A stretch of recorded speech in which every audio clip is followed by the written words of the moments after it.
नमस्कार। आर के त्यागी गाजियाबाद ओम एनसीआर दिल्ली ओम सीजन 1 में चैनल पर आपका स्वागत है। साथियों, चैनल को सब्सक्राइब कर लें और वीडियो को शेयर लाइक कमेंट अवश्य करें। 4 फरवरी को जो धरना लगा था उससे आप लोग सब वाकिफ हैं और एक जानदार धरना था, जीवंत धरना था और बारिश के मौसम की वजह से होने के बावजूद, खराब मौसम के बावजूद अच्छी उसमें आमद रही लोगों की। रिटायरीज लोग दूर दूर से आए, हरियाणा चंडीगढ़ तक से आए, हरियाणा के बहुत से प्रदेशों से आए, गाजियाबाद, चंडीगढ़, बुलंदशहर, फरीदाबाद और आसपास की कई जगहों से आए और दूर दराज से भी लोग आए। चेन्नई से भी वहाँ पर लोग बाग थे, केरल से भी थे वहाँ और पटना से, चाहे वो कम संख्या में थे या इक्का दुक्का थे, लेकिन दूर दूर से लोग थे और जिन्होंने धरने को सफल बनाने में महती भूमिका अदा की। लेकिन हरियाणा से ज़्यादा लोग थे और जिनमें एक्टिविस्ट साथी भी थे और पीएनबी की AIPNBRA जो एसोसिएशन थे उसके लोग भी काफ़ी अधिक थे। तो वो अपने आप में एक घटना थी, एक इंस्टांस था और जिसमें लोगों ने बढ़ चढ़ करके हिस्सा लिया। और इत्तेफाक की बात है कि 8 बजे के बाद बारिश, 9:15 साढ़े 9 के बाद बारिश की बूंदें नहीं आई। 9:30 तक तो आती रही सुबह और रात से ही बारिश चल रही थी, जिससे चिंता थी कि भाई सफल होगा या नहीं, कैसे आएंगे लोग बाहर। हालांकि अगर बारिश ना होती तो फिर 2-3 गुणे लोग आते। तो ये रहा। और इसमें गिरीश आर्य जी नहीं आ पाए, वहाँ मिस्टर JN शुक्ला नहीं आ पाए प्रयाग से। गिरीश आर्य जी BMS के नेशनल सेक्रेटरी हैं और फाइनेंशियल सेक्टर को देखते हैं, उन्हें अचानक गुजरात में जाना पड़ गया तो वो नहीं आ पाए उस दिन। लेकिन फाइनेंस मिनिस्टर से वो टाइम मांगेंगे और 4 लोग प्रस्ताव के साथ उनसे मिलेंगे और प्रस्ताव जो वहाँ चर्चा हुई और पैम्फलेट्स भी जारी किए गए और बताया भी गया अध्यक्ष धरने की सभापति मिस्टर RS शर्मा के द्वारा कि वही pension operation on RBI lines, special allowance पर पेंशन कैलकुलेशन, रिटायरी बेनिफिट्स और health insurance policy free of cost, जैसे कि सर्विंग एम्प्लॉयज को मिल रही है और जो खंडेलवाल कमेटी और फरवरी 2012 का सर्कुलर कहता है DFS का, बैंक की कॉस्ट पर। इसके अलावा कुछ 100, 200, 300 जो रिटायरी बचे हुए हैं, जिन जो पेंशन ऑप्शन नहीं दी है उन्होंने, वो थोड़े से हैं बहुत, 100, 200, तो उनको भी एक ऑप्शन मिलना चाहिए। ये मुख्य मांगे हैं। हालांकि कुछ मांगे हम चाहते थे और भी रखी जाने, ग्रेजुएटी इशू का मुद्दा हमने कहा था और 2 मुद्दे, ये LC-DLC वाला और एक 16-20 लाख वाला, लेकिन और कॉम्यूटेशन वाला, कॉम्यूटेशन 15 से 12 वर्ष करना, लेकिन ये नहीं उठे वहाँ। हालांकि मिस्टर पंकज भारद्वाज जो हैं PNB के एसोसिएशन के प्रेसिडेंट, उन्होंने एक लोकल टेलीविज़न के चैनल में ज़रूर मुद्दा उठाया, लेकिन प्रस्ताव में वो नहीं है। तो ये चीज़ें हैं जो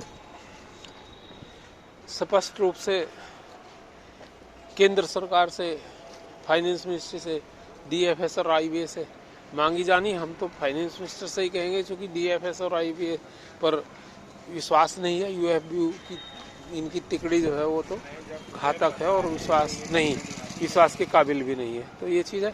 अब आगे आपको ये भी बता दूं कि 22 फरवरी 2024 को एक धरना और लगेगा AIB पार्क के नेतृत्व में, AIBPARC के नेतृत्व में। वो मिस्टर हर्ष वहाँ आए थे और उन्होंने समर्थन मांगा था और इनवाइट किया था सभी लोगों को, हमको, और उनका पहले से ही सर्कुलर भी है और एक उसमें वीडियो मैंने जो है उनके एक सर्कुलर पे कम्युनिकेशन पे मैंने बनाई थी, वो डाली थी चैनल पे, तो वो आप देख सकते हैं। पर हाँ, अब तो सर्दी थी, बहुत ज़्यादा बारिश थी, लेकिन 22 फरवरी में तो मौसम से ठीक ही रहेगा, गर्मी सी रहेगी। तो और ना सर्दी ना गर्मी, मतलब बीच का मौसम रहता है फरवरी के लास्ट में, उसमें सभी लोग अवश्य आएँ, हमारी ये अपील है। क्योंकि जितना प्रमुखता से धरने प्रदर्शन होंगे गवर्नमेंट पे उतना ही प्रभाव पड़ेगा, और इलेक्शन का पीरियड है। हम तो पहले से ही ये चीज़ कह रहे हैं कि भाई ये होना चाहिए, लेकिन हमने सारे संगठनों से इस बारे में बात की थी पहले भी, लेकिन इन्होंने तब वो लगाए नहीं थे। अब शुरू करें, इन्होंने लगा दिया है BRWA ने, और उसके साथ PNB कई एसोसिएशन थी, और उसके अलावा भी एसोसिएशन थी, और हम लोगों के भी सहयोग था सारे रिटायरी एक्टिविस्ट का। और उसके बाद जो है ये आइवा पार्क वाले लगा रहे हैं, उनके साथ भी बहुत सारी यूनियंस हैं, और सबसे बड़ी यूनियन जो AIBRF है उनका भी शायद उन्हें सहयोग मिलेगा। उन्होंने एक लेटर उनसे लिखा था, और उसका लेटर का रेस्पॉन्स मिस्टर SC जैन जो इंदौर में रहते हैं, जनरल सेक्रेटरी है AIBRF पे, उन्होंने दिया है। तो हमें उम्मीद है कि वो बहुत बड़ा धरना होगा। हम तो कहते हैं दोनों ही संगठन, 4वे वगैरह भी उसके साथ हैं, और भी बहुत सारी यूनियन है, ज़्यादातर यूनियन से सबको मिलजुल कर लगाना चाहिए, और बड़ा ग्रांड धरना होना चाहिए। तो प्रभाव जितना ग्रांड होता है उतना ही जनतंत्र है, लोकतंत्र है, लोकशाही है। जितने लोग सड़क पे आएंगे, प्रदर्शनों में आएंगे, उसका अपना प्रभाव पड़ता ही है लोकशाही में। तो उम्मीद है कि आप लोगों को इसका ध्यान रहेगा और उसमें भाग लेंगे ज़्यादा से ज़्यादा। और सेंट्रल बैंक के साथी धरनों में कुछ कम भाग ले रहे हैं, मैंने ऐसा देखा है, न्याय के बराबर। मैं तो उनसे निवेदन करता हूँ, क्योंकि मैं सेंट्रल बैंक से हूँ, कि उन्हें भी भाग लेना चाहिए। हालांकि मेरी रीच हर बैंक से, हर बैंक के एम्प्लॉय मेरे ग्रुप्स में हैं, हर बैंक के ऑफिसर, जनरल मैनेजर से लेकर के और सभी कर्मचारी नीचे तक मेरे ग्रुप्स में हैं।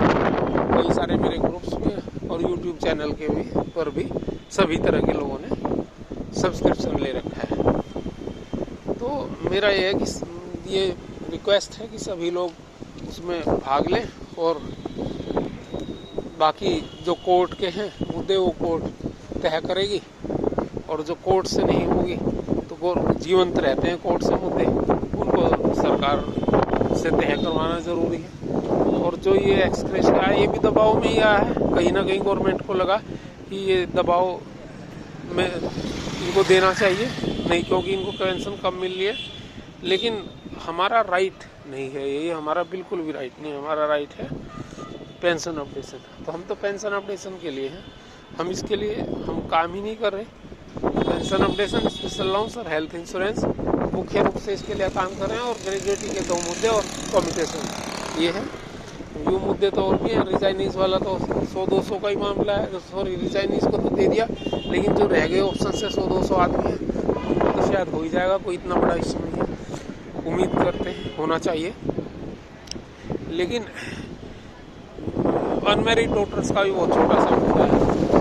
अनमैरिड डिपेंडेंट डॉटर्स को कोई इनकम नहीं है, उनको पेंशन जो है फादर और मदर के बाद मिलनी चाहिए लाइफ इररेस्पेक्टिव ऑफ एज। ये भी एक मुद्दा है, शायद सरकारी विभागों में ये है। तो ये चीज़ें हैं, तो निवेदन है कि आप लोग इस पर निगाह रखेंगे, ध्यान रखेंगे, और कड़ी तपस्या जिसे कहते हैं, कड़ी तपस्या के साथ हर मुद्दे को उठाएंगे और लड़ेंगे। हम तो लड़ते ही रहते हैं, पर सामान्य जन, सामान्य रिटायरी जो है जब तक नहीं लड़ेगा तब तक जो है फल प्राप्त पूरी तरह से नहीं होता है। हालांकि सामान्य जन और रिटायरी भी खूब लड़ाई में हमारे साथ है, ऐसा नहीं है कि नहीं है, पर फिर भी एक मैं आपको स्मरण कराना जरूरी समझता हूँ। तो इसीलिए मैं कहता हूँ 22 फरवरी को हर आदमी दिल्ली NCR में 40-50 रहते हैं, 40-50 हज़ार रिटायरीज रहते हैं, और एडजॉइनिंग सिटीज़ हैं हमारी, मेरठ से लेकर मुजफ्फरनगर और आगरा से और ये सोनीपत से करनाल तक जो भी बीच में पड़ते हैं, और गुरुग्राम से लेकर आगे तक और जयपुर तक तमाम सिटीज़ हैं। तो आशा है आप लोग उस पर ध्यान देंगे और आएंगे। धन्यवाद साथियों।